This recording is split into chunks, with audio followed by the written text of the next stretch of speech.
అదే RTV app వార్తల్ని క్షణాల్లో చదివే అవకాశం ఉంటుంది. ఒక న్యూస్ పేపర్, ఒక టెలివిజన్ ఛానల్ మీ చేతుల్లో ఎప్పుడూ ఉంటాయి.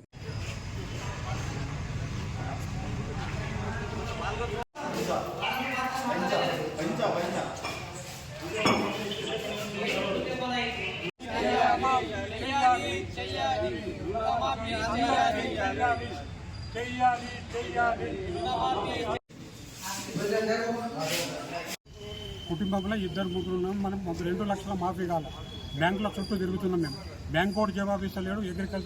అగ్రికల్చర్ మరి ఎన్ని ఉన్నాయి, ఏదైనా ఒకటి పెద్ద అమౌంట్ మాఫీ చేసి చిన్న అమౌంట్ వాళ్ళకన్నా కొట్టుండి. కానీ మేము అవిటి చుట్టూ తిరగలేము, లేకుంటే బ్యాంకుల్లో వచ్చే సుఖ మేము ఊళ్ళల్లో రానియం. మళ్ళీ వసూలుకి వస్తాయి. మాకు 2 లక్షల మాఫీ చేస్తానని 2 లక్షల మాఫీ, మాకు ఎన్ని పేర్లను ఉన్నా మాకు 2 లక్షల మాఫీ చేసి తీరాలి. మోహన్ రెడ్డి. నా పేరు నాగేష్, మాది బైన్సా మండల్ కత్యాం విలేజ్. నా పేరు మీద 70,000 ఉన్నది, మా ఆవిడ పేరు మీద 70,000 ఉన్నది.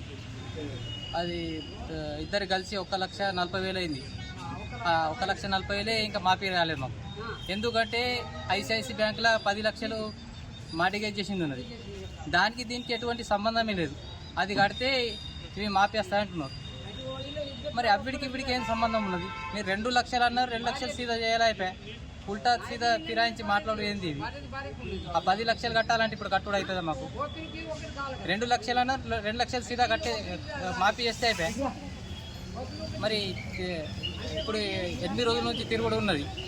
అప్పుడు వస్తుంది ఇప్పుడు వస్తుంది అని ఇట్లనే మాట్లాడుతున్నారు. కానీ ఇంతవరకు మాకు మాఫీ రాలేదు. మరిన్ని వీడియోస్ కోసం ఛానల్ ని సబ్స్క్రైబ్ చేయండి. లేటెస్ట్ అప్డేట్స్ కోసం వాట్సాప్ ఛానల్ ని ఫాలో చేయండి. అండ్ లింక్ డిస్క్రిప్షన్ లో ఉంది.